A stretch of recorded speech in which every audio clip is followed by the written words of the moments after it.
a New Year's dog. Now, there's nothing like getting a dog during the holidays. And I know that instinctively, but for some reason, this year I resisted. I said, I saw the signs, little things saying, "Hey, Santa would like a puppy or something, a dog, a new," and I would resist and say, I don't know. And then finally, I broke down just before, like on Friday, before the weekend. I broke down and said, "Okay, look, I I know this about my wife that a dog means so much to her, more so to her than me." And I thought, look, if you're going to take care of it, and it's not a puppy, it's kind of like a semi-adult dog, 1, 2 years old, doesn't need to be house trained. So we went out and to the shelter to rescue a dog, and there's nothing like rescuing a dog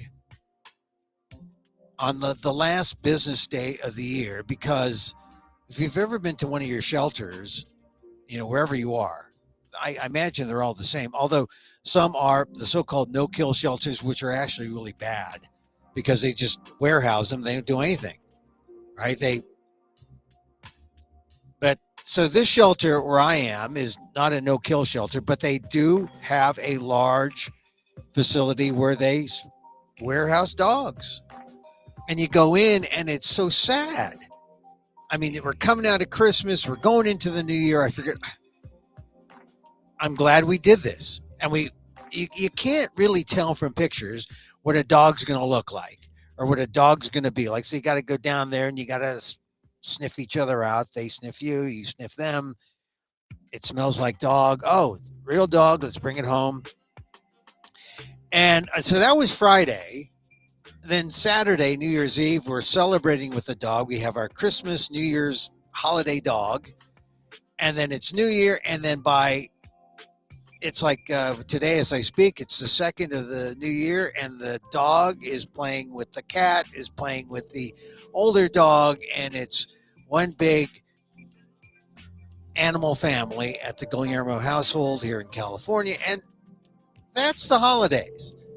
You get the holiday dog, and we got this holiday. This dog is really, for a shelter dog, you got to say, I mean, she's a mutt, but it's a kind of terrier mix, and she's got these really long legs. I mean, so much so that we included the term rocket in her name, because she is like a rocket. She could be doing a little with her legs. They're so long. So we named her because she's a holiday. We named her Billy, because Billy was also a name of a terrier in some book my wife read long years ago. But Billy Holiday, she's kind of bird-like. So Wren, we got to throw in a Wren, Billy Wren Holiday, and then she's the color of a Lakeland Terrier. It looks like a Lakeland Terrier mutt, even though, now this was kind of discriminatory, I thought. The shelter saw her face and said, "Oh, Chihuahua." They saw a brown dog and they thought Chihuahua. It's not a Chihuahua. It's a terrier. I thought that was a little, brown. Must be a Chihuahua. No. It was more like Lakeland Terrier. And I know I saw the breeding show over the weekend, and I saw a Lakeland Terrier. She's got the curly hair, but she's got that face, right? And the long legs. It's a great dog. It's a great dog.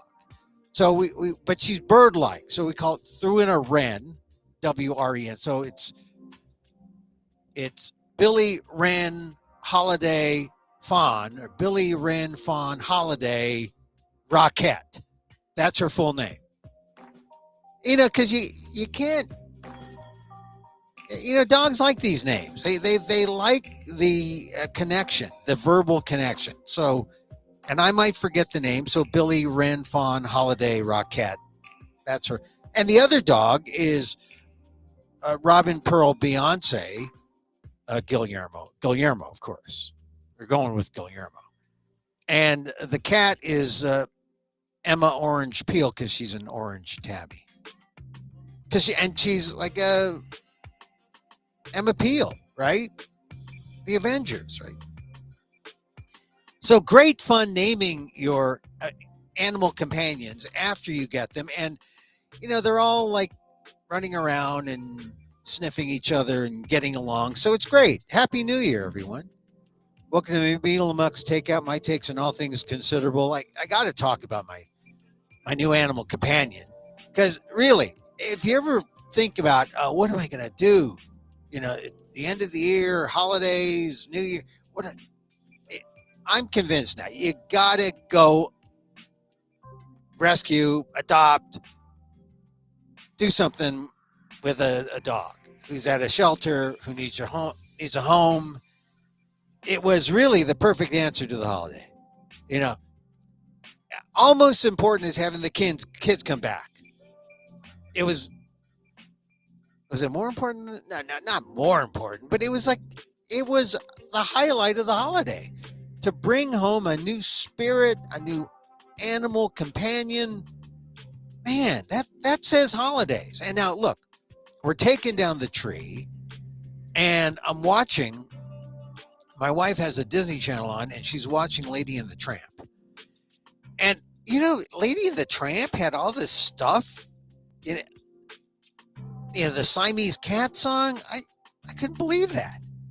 And then, even in Lady and the Tramp, they had on this a disclaimer, which is weird. And this disclaimer reads, "This program includes negative depictions and or mistreatment of people and or cultures. These stereotypes were wrong then and are wrong now." I guess they were referring to that Siamese cat song.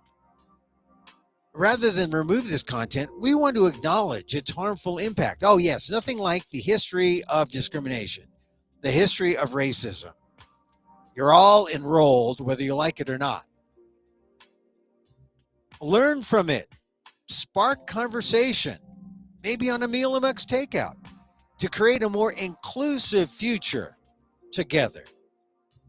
And then, of course, the corporate Disney is committed to creating stories with inspirational and aspirational themes that reflect the rich diversity of the human experience around the globe. It does not create stories with racist themes that are aspirational and inspirational to certain segments of the population. No, of course not. To learn more about how these stories, and they say go to Disney.com and this is what they do now, and then they show their racist stuff. Hey, it's us in the past. It's not us now. Is that enough? I don't know. How about editing it out? How about just taking it out and saying, hey, look, we have the racist version and you can see that in a museum. But here for the public, we're going to give you a more sanitized version. I don't know. This is tough. I think maybe this is the compromise. You say disclosure at the beginning. Hey, look, it's racist. That's the way it was. But anyway, so we had Lady and the Tramp on. We're taking down the Christmas decorations, and the two dogs, the older Robin Pearl Beyonce and the younger Billy Fawn Ran Holiday Rockette, in adjacent beds, while Lady is in the pound and the dogs are singing woof, woof, woof, woof, woof, woof, woof, woof. It's the way to end the holidays. Anyway, welcome to the program. Today, I took some time off, and Emil's doing repeats. I mean, he must be taking time off. And I a little bit. I never take time off, but I wanted to wish you a happy new year, even though today, the 2nd, this is a holiday, right? This is because you get the holiday on Sunday. And Sunday, I know a lot of Catholics went to church on Sunday because either to pray for or to curse Benedict. I'll get into him a little bit today. and we're going to talk about the president of Purdue. It was a fail, I think. The president of Purdue took office on Sunday, and I'll tell you what he said. Not much. And then I'll tell you about Barbara Walters. That was the other big thing this week, or over the weekend. She dies on Saturday, and we see the journalism is I'll read you some of the leads, or the lead that I saw about Barbara Walters. She was a giant, and as a broadcaster myself in television, man, I know her steps, except she went a little further, and it's because that's the way it is. That's she had entree because she was, at least, even though she was female, and that kept her down. She broke those barriers, and once she broke the barriers, she was still white, and that made a difference. But we'll talk about that. First of all, hey, I want to mention at the top that I'm doing this show. Now, I do this show. This is a podcast. Actually, it's more like a live stream. And because I don't put it on the podcast form, you can watch it on amok.com or listen to it on amok.com. But I just put it out live because that's just the way I want to limit my options. But I do a show, a live theatrical thing called Emil Amok. Emil Amok, lost NPR host found under St. Mark's. I'm doing that in New York City at under St. Mark's Theater, 94 St. Mark's Place there in Manhattan. And I'm doing it on starting February 16th. In fact, the dates, I'll just give you some dates. And then it's at the Frigid Fringe Festival, the New York City Frigid Fringe. And they have some shows at under St. Mark's Theater. And my show is on Thursday, February 16th at 8:10 p.m. Eastern Time, Saturday, February 18th at 5:20 p.m., Thursday, February 23rd at 6:30 p.m., Saturday, February 25th at 12:20 p.m., Sunday, February 26th at 7 p.m., and then Friday, God, they give me some time off, Friday, March the 3rd at 8:10 p.m., and Saturday, March the 4th at 10:20 p.m. Boy, those final two shows might be the best, because you do these shows and you get used to being in a place, and I'd see the first one and I'd see the last two. Or look, you don't have to go to New York. Here's the good thing: you can also, I think the New York City Frigid Fringe, the Frigid Fringe Festival, the Fringe festivals are part of that Edinburgh Fringe, cadre of theatrical performance. They do fringe festivals around they're connected. They're loosely connected, but Canada, English-speaking countries here in the United States, they have the best fringe festivals. Are Orlando's a good one. The Frigid Fringe is a good one. They have, it's a loose collection around the country. Kansas City, Indianapolis, they're all of Baltimore, the Charm City Fringe. I played a good number of them, and I haven't gone anywhere since COVID. So, so it's kind of luck of the draw. You get selected. I got selected here. So February 16th, New York City Frigid Fringe. Check it out. And if you're not in New York City, I think they're going to live stream. And the live stream will be better than this. I mean, I think you'll actually see my whole body. Because if you want, I mean, I think the head is good enough, but the whole, you'll see me perform, tell stories, tell jokes. Well, tell us a joke, Emil. You're so funny. Well, I say jokes like, well, you know, I went to college and I majored in invisibility studies, which is good because you don't have to show up for the final. Okay, that's a joke. That's a joke. So so that's what I do. Now, so I don't even have a rim shot, but I have my talk show implementation here, my wipe. But there will be no wipes. I'll be doing it live. And like I said, I did one thing in June in Cambridge. I went to a reunion show. I did like 10 minutes. And this is like a 55-minute show. So it's coming. It's coming February 16th. Mark your calendars. And I'm preparing too. I'm preparing other jokes. You know, like what can I say? Now I've done this show before in Orlando. I did All Pucked Up. They called it there. It's a different show here in New York. But the critics said, this is the Orlando Weekly. Stand up, monologue, rant. Enjoy trying to keep pace with Guillermo's brilliant mind. I didn't pay her for that. Funny, poignant. Oh, of course. Of course it's funny and poignant. Of course, it has to be. Anyway, February 16th, February 18th, February 23rd, 25th, 26th, March 3rd, March 4th, all various times. New York City Frigid Fringe. All right, so don't forget, mark your count. This is why you get a 2023 calendar. So someone tells you something in February to mark down, and then you'll mark it down. You say, oh, Emil's doing that in February. Great. All right, you know I've been on a rant about this guy from Purdue, right? The Purdue Northwest Chancellor, Thomas Keon. He did a ching-chongy voice.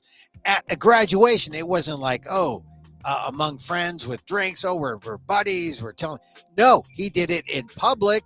He did it at a graduation ceremony, a commencement exercise. And one of the things he exercised was his right to be racist.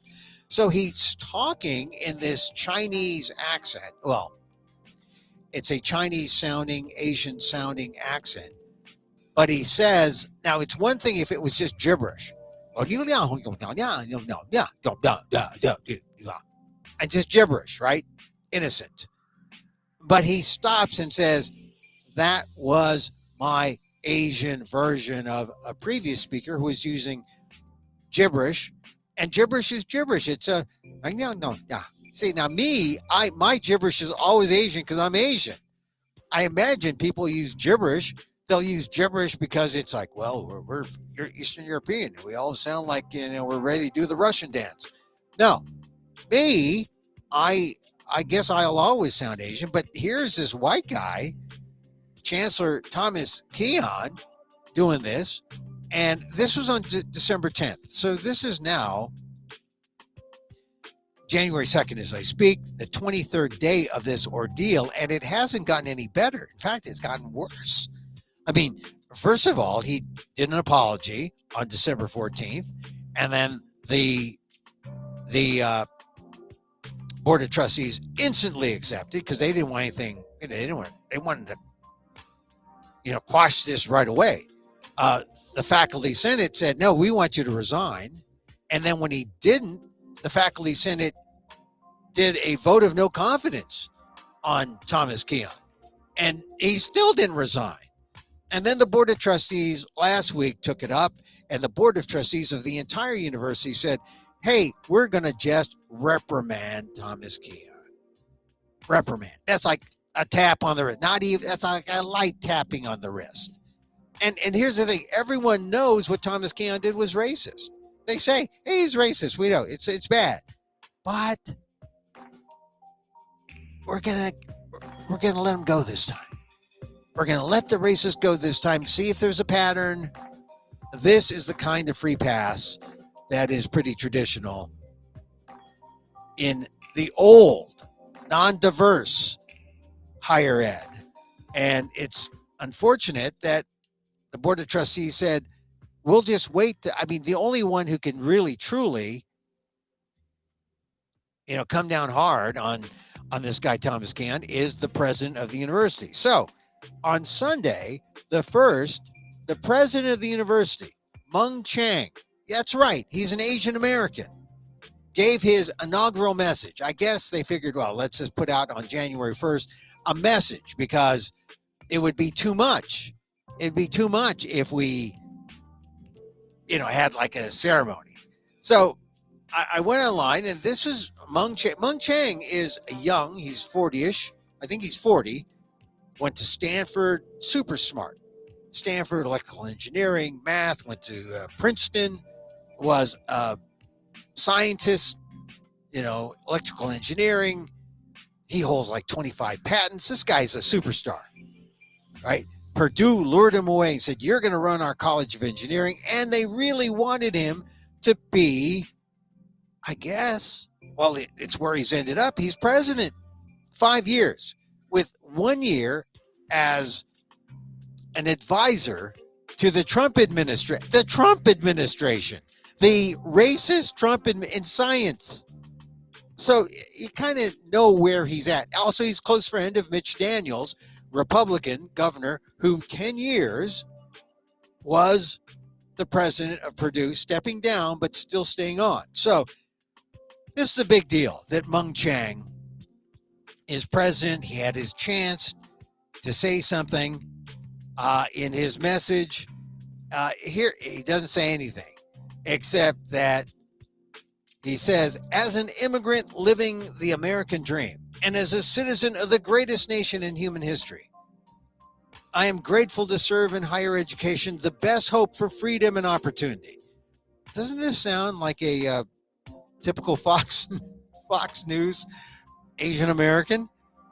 Our university creates the time when many lives are lifted by access and success across differences in background and perspectives. Oh, this is his diversity language. Our university preserves a place that welcomes the best minds in pursuit of open inquiry. Our university will continue to elevate and become one of the most preeminent universities in the world. It takes a village, he says, quoting Hillary Clinton, which belies the fact that he sounds like a Fox News Asian American.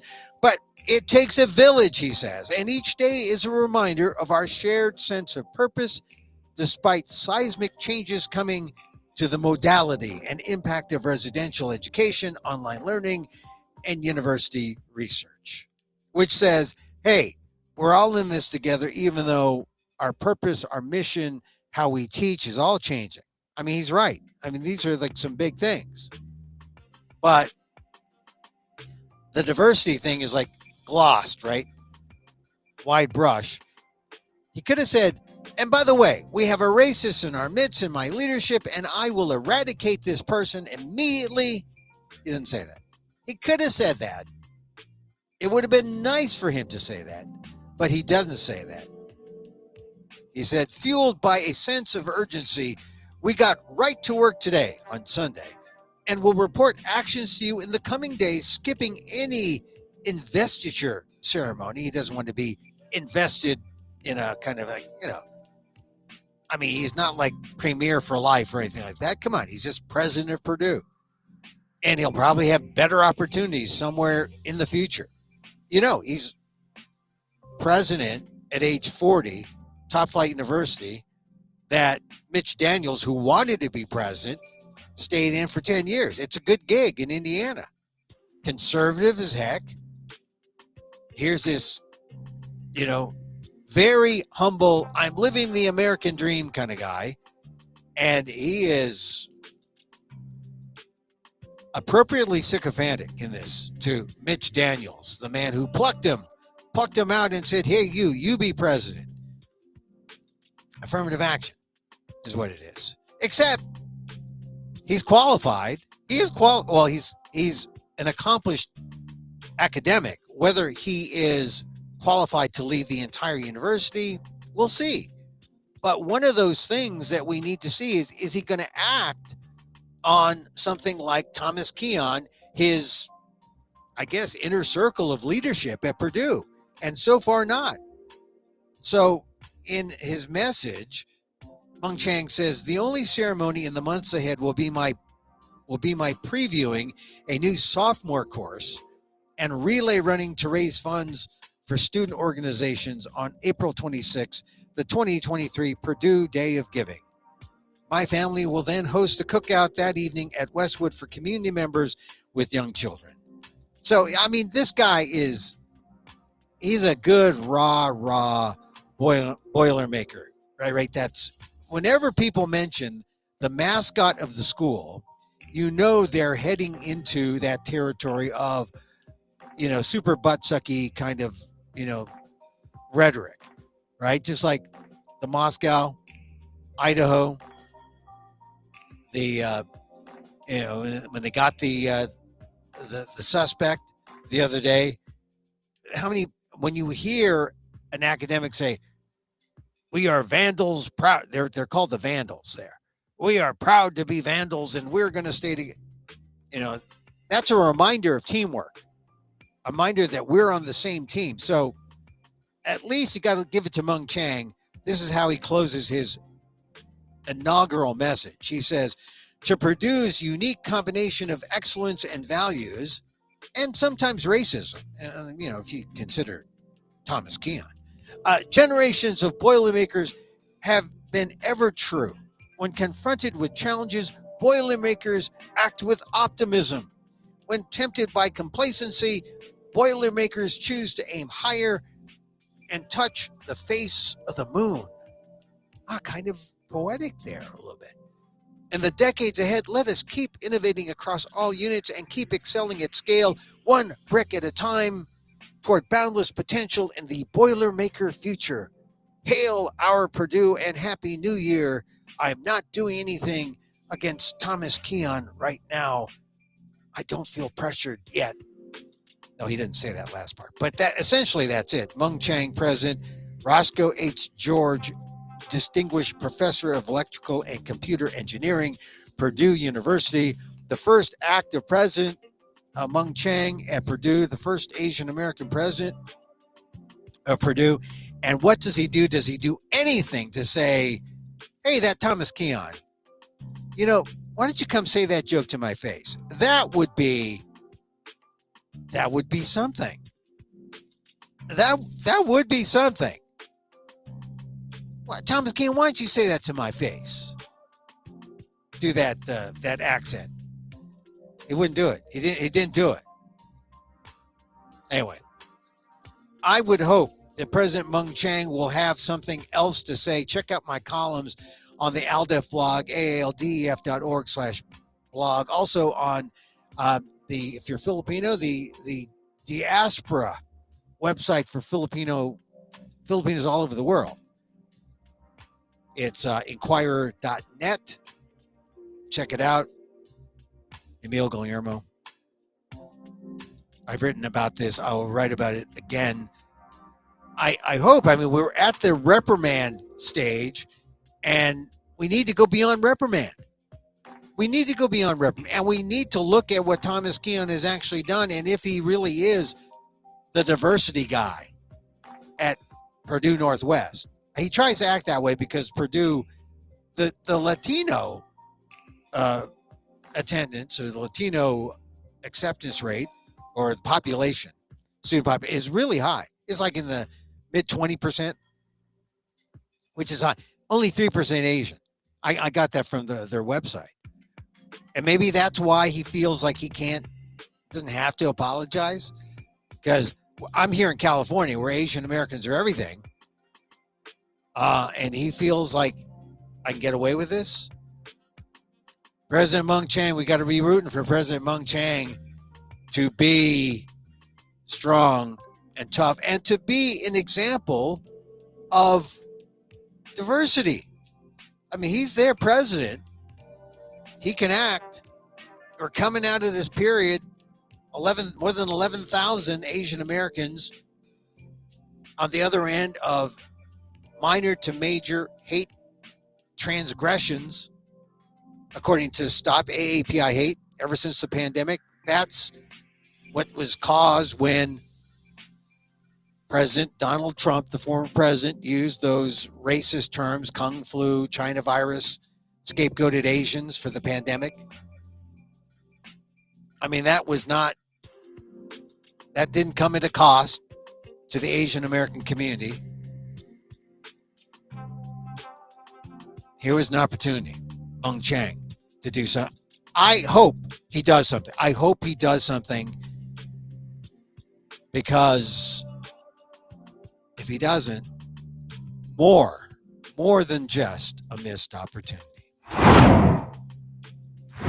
Okay, so, I love newspapers. I was a journalism professor, former adjunct, and I taught journalism. And, but I live in a place where they don't like to deliver the newspapers. I usually go on vacation and say, don't even deliver, I'll just get it online. But today it came because I guess January 2nd, New York Times decided, let's give this guy a paper. It's a new year. Of course, they don't give me January 2nd's newspaper. They give me Sunday, January 1st. So they're not perfect there, even though the new year. But it's good because the paper, the Sunday paper to kick off the new year was full of news, and mostly bad news. We had the death of Barbara Walters, and so people were talking about her. But she was bottom of the fold. The cultural impact of Barbara Walters considered the bottom of the fold. The top of the fold, Benedict, quiet scholar, defended doctrine, and unexpectedly retired. So that's the headline. Pope Benedict, they show him in his full regalia. I like the lead of the regalia of the Benedict's story, written by Ian Fisher and Rachel Donadio.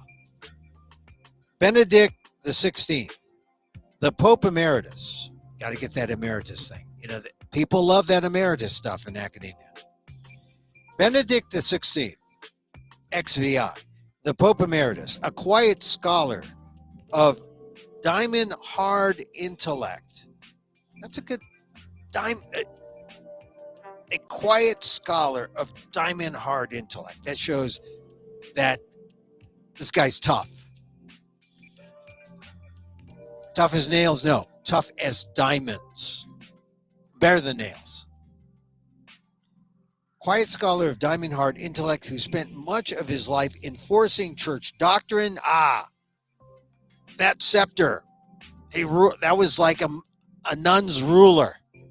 He'd tap you on the wrist and say, restrict here. Us Catholics, get that rhythm method right. Defending tradition before shocking the Roman Catholic world by becoming the first pope in 6 centuries to resign. Now that was like a stick in the eye, right? Hey, I'm so traditional, I'm going to resign.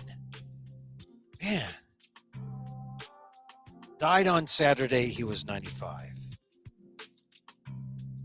They say in journalism, all you need is the first paragraph.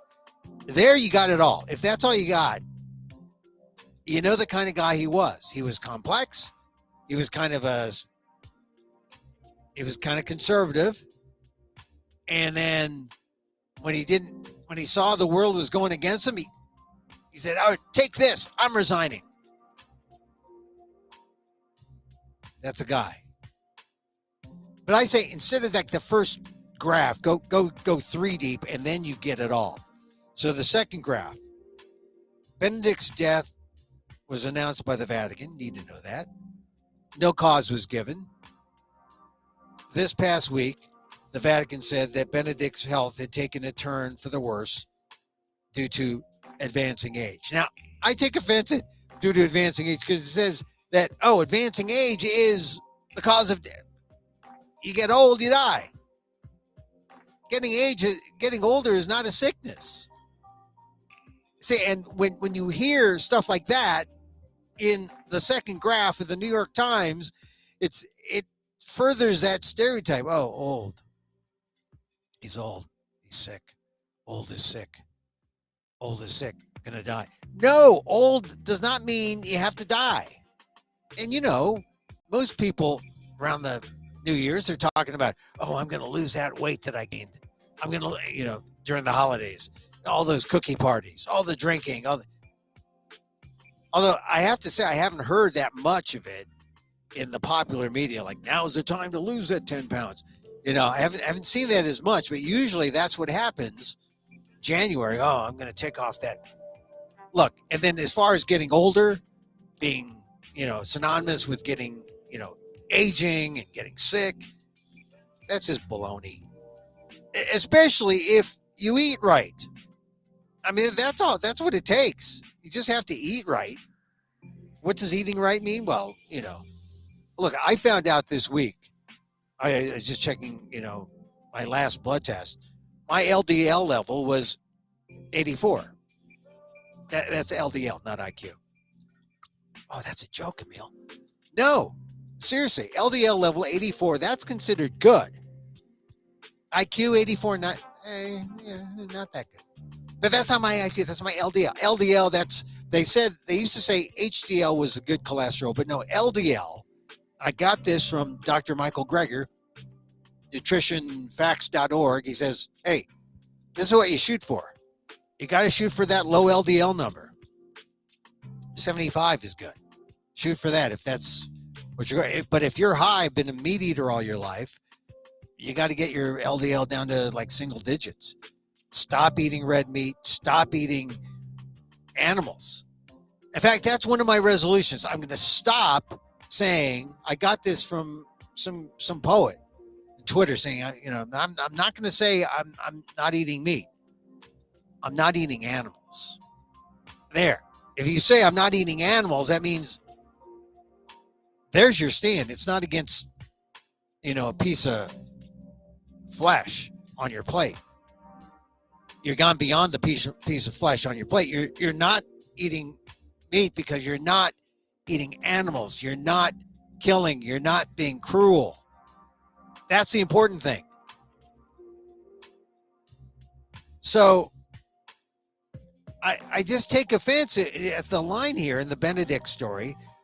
Benedict's health has taken a turn for the worse, quote, due to advancing age. Now, the Times was quoting someone, but someone has this idea, advancing age means death. No, advancing age does not mean death. Got to clarify that. All right, third and final graph that I'm going to read. On Wednesday, Pope Francis asked those present at his weekly audience at the Vatican to pray for Benedict, who he said was very ill. He later visited Benedict at the monastery at the Vatican City grounds, where he had lived since announcing his resignation in February 2013. So, all right, so that's really the news. I mean, you can go three graphs deep. You could read the rest, but I think the lead kind of said it all. If you aren't Catholic, or even if you are Catholic, you see what's at stake with Benedict, or what Benedict was all about. You capture in that first graph, which is usually all people read, all you need to know. Benedict XVI, the Pope Emeritus, a quiet scholar of diamond-hard intellect, who spent much of his life enforcing church doctrine and defending tradition before shocking the Roman Catholic world by becoming the first pope in 6 centuries to resign. Died on Saturday. He was 95. Anyway, I'm thinking about Benedict. In fact, I kind of went to church. I went to online church on Sunday for the first time. Because, a lot of people aren't going to church, period, because, the virus and the sickness and all that. But, and I know you're saying, but Emil, you're going to be doing your one-man show in New York. Yeah, because I think it's time to go out there. And there's going to be a health protocol, and they're going to follow it. And hopefully it's better in February. But I did go to online church. I went to one. They got one that's really good. No homilies. and in and out 15 minutes. It's great. You get to do the sacraments. And I'm thinking, Benedict was the guy who made us all go to Latin Mass. He didn't make us all go to Latin Mass, but he enabled the people who wanted Latin Mass to come back to do it. In fact, I got sucked into that for a while, Latin Mass. But the thing about Benedict that gets me is how he defended the sinners within the church. And this is the other story in the Times about Benedict that I think, I'm kind of interested in how he was conservative, but I know how he was conservative. And this story here shows how conservative he was. And this is by Elisabetta Povoledo. The clerical sex abuse scandal broke under Pope John Paul II in the years that Cardinal Joseph Ratzinger, who would later become Pope Benedict XVI, headed the Vatican's doctrinal office, which handled the cases of priests accused of abusing children. Presented with case files, Cardinal Ratzinger sometimes set disciplinary measures in motion, even having accused priests defrocked. But other times, the record shows he took the side of the accused priests and failed to listen to the victims of their warnings that an abuser could violate more young people. And that is really Ratzinger's legacy for many people in the church who are wide-eyed and critical of how he handled that. When Cardinal Ratzinger became Pope, the scandal exploded publicly throughout the global church. It continues to reverberate, causing some to lose faith and presenting challenges for the church's current leadership. You bet it's a challenge. I mean, there's a group out there now called bishopaccountability.org, which advocates for victims and it researches how far the church has fallen. They said in a statement that Benedict would be, quote, remembered chiefly for his failure to achieve what should have been his job one, to rectify the incalculable harm done to the hundreds of thousands of children sexually abused by Catholic priests. When he resigned, Benedict left hundreds of culpable bishops in power and a culture of secrecy intact. Instead of remedies, he gave us words. Miss Anne Barrett Doyle said, his failure to enact real change in the church's handling of sexually abusive priests will be his significant and shameful legacy. And I can't disagree, because the church falls and he went rigorous. He went strict with tradition. He stuck to his guns. He stuck by his priests. He did, as the story indicated, go after some folks, but he left a lot of people who were culpable in charge. The bishops remained in power. This is Ratzinger. Another group called SNAP, they said in a statement, Survivors Network of Those Abused by Priests, SNAP. This is what they said. In our view, the death of Pope Benedict XVI is a reminder that much like John Paul II, Benedict was more concerned about the church's deteriorating image and financial flow to the hierarchy versus grasping the concept of true apologies, followed by true amends to victims of abuse. It is past time, the group said, for the Vatican to refocus on change, tell the truth about known abusive clergy, protect children and adults, and allow justice to those who have been hurt. Honoring Pope Benedict XVI now is not only wrong, it is shameful. And I have to admit, I can't agree more. It's shameful. And I say this to my Filipino listeners. We're Catholic. We believe in God, but we believe in God. The church The church of men, that's harder. That's harder to agree with. And when you realize it's a church of men, you realize the fallibilities of the Catholic Church and how it's hard to be a modern Catholic. To be a modern Catholic, you have to like forge your own way to try to be good, because so many of the leaders, the cardinals, I mean, you saw the statement from Snap. So many of those people knew exactly what they were doing in protecting those who were abusive, those who continued on. Hard to be Catholic in this day and age. And when Benedict died, tough news. But as those who have followed the abuses of the church, his legacy will be one of shame. One of shame. All right, I always say I'm going to do less, but there's a ton of things I want to talk about. The other story that was important, I think, is Barbara Walters passing. And I tease the saying Baba WaWa's legs. It's because I was reading Tiffany Sue's appraisal in the New York Times, also in Sunday, the paper that I got today on Monday, because the delivery service of the New York Times is absolutely terrible, where I am at least. Maybe good where you are. But of course, I am 3,000 miles away from New York City, so how can they say, well, Emil, we outsource. Well, so Tiffany Sue has a great little appraisal here. Today girl to TV icon, Walters traversed news and celebrity.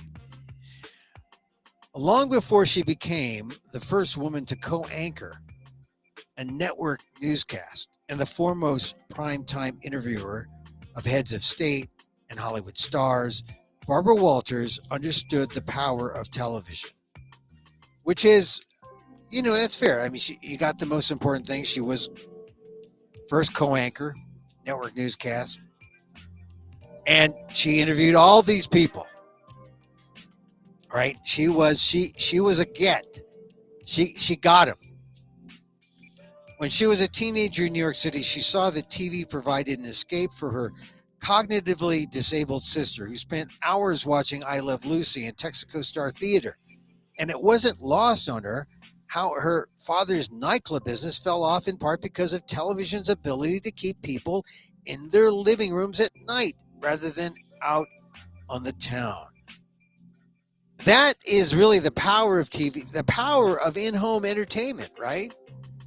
And you got to remember that she was 93 when she passed the other day. But as television was still in its infancy in the 60s and the 70s, right now it's kind of like the golden age. You say, oh no, the golden age was Lucy. And no, the golden age is now with streaming and everything's in TV, and you don't even have to go to the movies. In-home entertainment has triumphed. That is the power of television. And I remember people that I went to school with would say, I'm going to go into television, they said. And they knew that how powerful it was. Ms. Walters, who died on Friday at age 93, had spent more than 5 decades in front of the camera and became a titan of the medium, lauded for the subjects she scored, criticized for her coziness with them. Yes, she was. I mean, that's sort of the thing. Even memed for how she presented herself. She was criticized for asking people, what kind of tree are you? She was criticized for being cozy with her interviewees, but she got the interview. She got them to talk. And that was something. Now, Connie Chung, God love her, Connie Chung said something nice about Barbara Walters, because everyone who is in broadcasting owes a debt to Barbara. She opened the door she let us in, but it's not just she let women in, men in, other minorities. She paved the way so that people can look at TV differently. And as the lead here, Tiffany Sue's lead said, she knew that TV was this bridge. You know, the term infotainment is sometimes used to malign, TV, but it is the convergence of the best qualities of information and entertainment so that people get it, so that it's communicated. Barbara Walters did that. And that's my debt to Barbara Walters, because, I was a TV news guy. But for me, she was a woman, right? So for me, the model was Geraldo Rivera, right? Geraldo, he's the guy. You want to knock down doors. You want to be that kind of investigative guy. But somehow it boils down to how you communicate. And it boils down to you're providing information. You're providing it in an entertaining way. It's infotainment. And I know that there's a long time, when I first heard that term, it was used in this pejorative, derogatory way. You're infotainment. Barbara Walters, she brought it all together, and she built an audience, and she was vastly rewarded, right, in pay, but she had to overcome so much. And this is the line that I liked in Tiffany Sue's appreciation.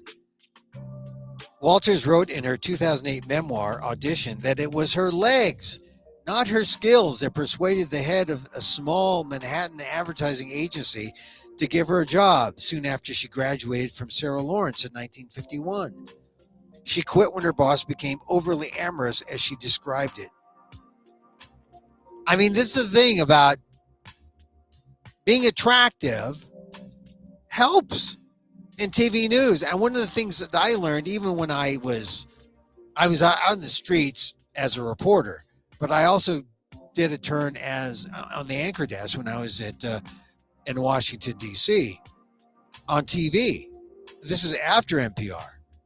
And one of the things that got me is that, TV is about makeup. Radio, when I was in NPR, no makeup. But you didn't have to worry about how you looked. Not on radio. But TV was fun. I mean, you had to balance how you looked, and you had to make people want to watch you. And maybe that's why we don't see as many male Asian anchors. You see Asian female anchors. I mean, you saw Lisa Ling sing praises to Barbara Walters. I saw her in one CNN thing, Connie Chung, over the weekend. And I'm glad. I mean, like I said, Barbara Walters, she paved the way. But the women benefited much more than the men. And because, you can defeat sexism, not always racism. It's always a struggle. But Barbara Walters was a reminder that it can be done. It's harder. You got to work harder. You got to out hustle everyone. And you got to have a little bit of luck. But to succeed at that high level, there's a price. And how many times did you hear this mentioned in all the coverage of Barbara Walters, that she paid a price in her personal life? And the lack of that work-life balance was something that she regretted. But boy, was she big. She was big time. I never met her, because I didn't work for I was working for an NBC affiliate.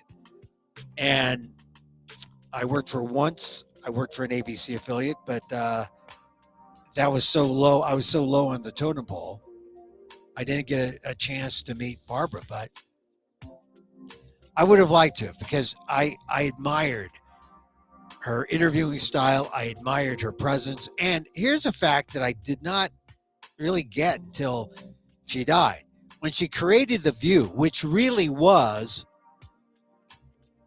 it's still going strong, right? And it really is the pillar of what news on television or information on television could be, that infotainment, that talk. I mean, it skipped over talk radio, right? And it combined elements of talk radio on television. Here they are, these women on The View. I really have enjoyed watching The View. I mean, it's not that habit that I have, but I when I watch it, I admire it. I admire it for what it has become. And the thing about The View, Barbara Walters created The View at age 67. Another reminder that, I mean, a lot of people think, oh, you reach the 60, that's it, you're done. Forced retirement. Oh, you're old, you're dying, you're sick.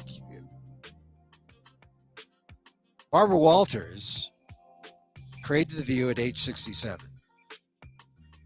Of course, she had a track record. She had people at the network saying, "What's next, Barbara? What's next? You're our golden goose. Come on, what's next?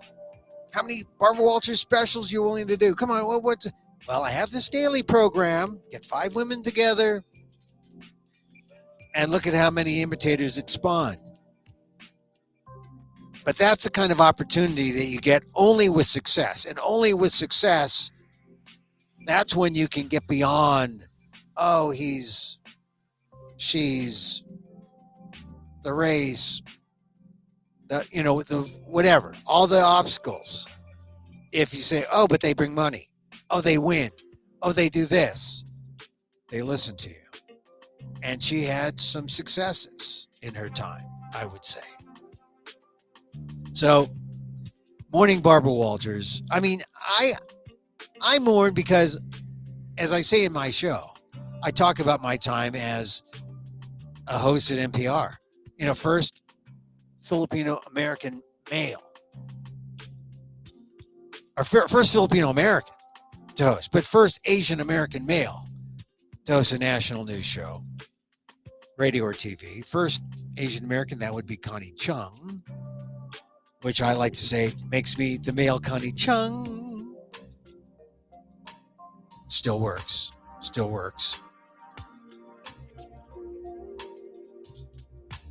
So we owe a debt. We owe a debt to Barbara Walters. Barbara Walters. You can. The good thing about Barbara Walters is that you can see all these things on tape. I'm just like, you get Roku. By the way, that's the other Christmas thing I got. I got Roku on my TV, which is, you got a smart TV. You can make the smart TV smarter if you get something like a Fire Stick from Amazon, or Roku is another device. Apple has its device where you put all your stuff on that app, and from that app you can do everything. And the most frustrating thing is getting your passwords and everything, so you don't have to put in new pass. But Roku has a free channel, and one thing I like about Roku is that you can see all these old things, people who are dead, like Johnny Carson. And I'm sure we'll see Barbara Walters specials coming up, because they were something. All the people she talked to. She talked to Will Smith, who said something about, the greatest thing is I'm not angry. This is before he punched, not before, but years before he punched Chris Rock. Just one of the little, I mean, when you're like Barbara Walters, you talk to everybody in your holiday or your Hollywood specials. I think they're going to bring them back. You can find them on the ABC channel at some point, the Roku network. Anyway, all right, we've been at it an hour. Can we wipe? Yes, we can wipe. Hey, Happy New Year. We're taking down our tree now.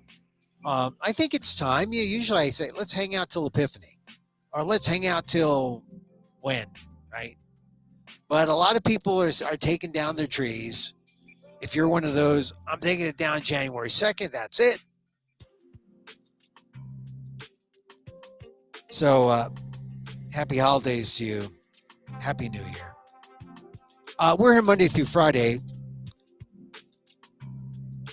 2 p.m. Pacific Live.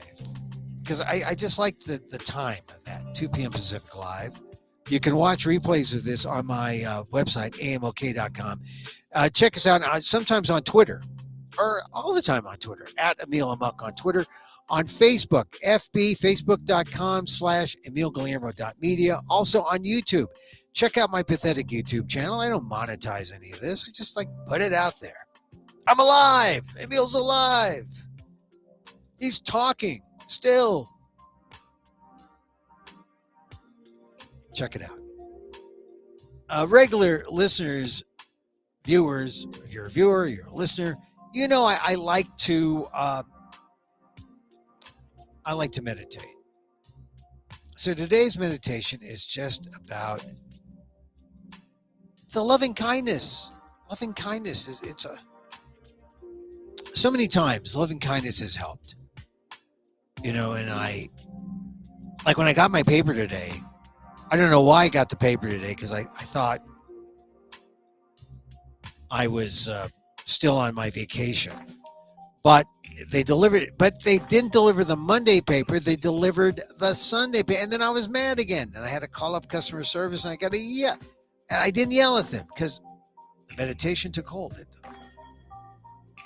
I was meditating as I was counting all the papers that I'd missed. It helps. And Sharon Salzberg had the best definition for mindfulness meditation. She got it from a 10-year-old boy in Oakland who said, being mindful means I don't punch that guy in the face. It's true. Mindful. The world slows down. You let from your seat of witness consciousness. You just allow things to happen slowly before you, and you don't act. And you don't think. You're in the present. You're aware. And if you can fill that with a little love, then everyone's happy. A little self-love, a little loving kindness, a little metta, they call it. Where you look at people, you look at strangers, you bring people into your heart, and you think of love. And watch it come back. Multiple times. And so, as I wish for me, I wish for you.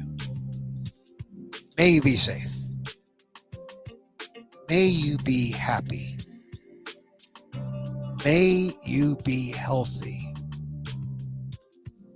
And may you live with ease. Emil Guillermo here. Till next time. Check us out.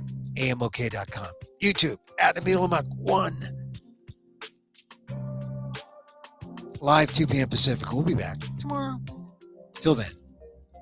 Mahalo.